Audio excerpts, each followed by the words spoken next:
Hello and welcome. Today we'll be discussing a serious but often overlooked condition, mesenteric ischemia.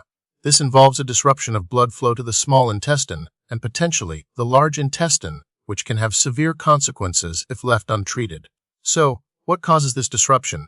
Mesenteric ischemia can arise from a variety of factors. The most common cause is a blockage of a major artery that supplies the intestines, often due to atherosclerosis, the buildup of plaque in the arteries. Other causes include blood clots that travel from the heart, emboli, low blood pressure, or even narrowing of the mesenteric arteries due to inflammation or other conditions. Sometimes, the issue isn't a complete blockage, but rather a reduction in blood flow, especially during times of increased demand, such as after a large meal. Let's dive into the pathophysiology. When blood flow to the intestines is compromised, the tissues become starved of oxygen and nutrients. This leads to a cascade of events. Initially, the intestinal cells become ischemic, meaning they're not getting enough oxygen. If the ischemia persists, these cells can die, leading to intestinal infarction or tissue death. This can cause the intestinal wall to become permeable, allowing bacteria and toxins to leak into the bloodstream, resulting in sepsis, a life-threatening infection. The longer the ischemia lasts, the greater the damage, and the higher the risk of complications and even death.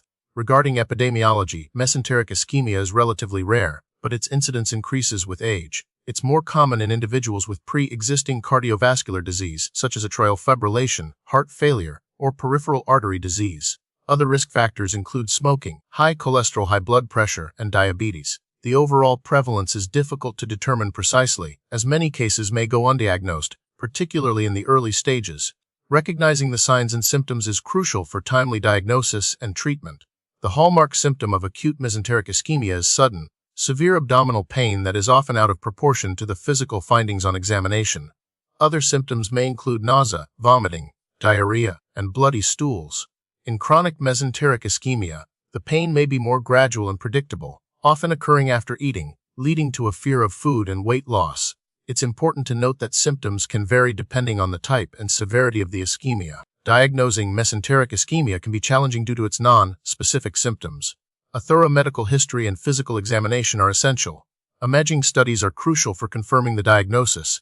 Computed tomography angiography, or CTA, is typically the preferred imaging modality as it provides detailed images of the mesenteric arteries and can identify blockages or narrowing.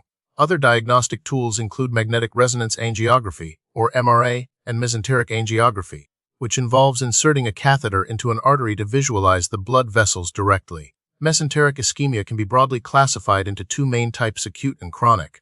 Acute mesenteric ischemia, as mentioned before, involves a sudden and severe reduction in blood flow. Chronic mesenteric ischemia, sometimes called intestinal angina, develops gradually over time due to progressive narrowing of the mesenteric arteries.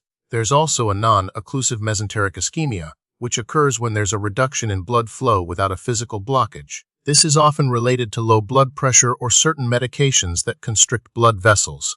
Treatment for mesenteric ischemia depends on the type and severity of the condition. Acute mesenteric ischemia requires immediate intervention. This may involve surgery to remove the blockage or bypass the affected artery. In some cases, minimally invasive procedures, such as angioplasty and stenting, can be used to open up the blocked artery. Antibiotics are often administered to prevent or treat infection. For chronic mesenteric ischemia, treatment focuses on improving blood flow to the intestines through lifestyle modifications, medications, and possibly angioplasty or bypass surgery. Non-occlusive mesenteric ischemia is typically managed with medications to improve blood flow and address the underlying cause of low blood pressure. While it's not always possible to prevent mesenteric ischemia entirely, there are steps you can take to reduce your risk. These include managing cardiovascular risk factors such as high blood pressure, high cholesterol, and diabetes. Quitting smoking is also crucial. Maintaining a healthy weight and eating a balanced diet can help prevent atherosclerosis. If you have a history of blood clots or heart conditions, working closely with your doctor to manage these conditions is essential. The prognosis for mesenteric ischemia varies depending on the type, severity, and how quickly it's diagnosed and treated. Acute mesenteric ischemia has a high mortality rate, especially if diagnosis is delayed. Early diagnosis and prompt treatment are critical for improving outcomes. Chronic mesenteric ischemia generally has a better prognosis with appropriate management. Recent advances in diagnostic imaging and endovascular techniques, such as stenting, have improved the treatment options and outcomes for some patients. Research is ongoing to develop new and more effective treatments for this complex condition. Thank you for watching. Be sure to consult with your healthcare provider for any health concerns.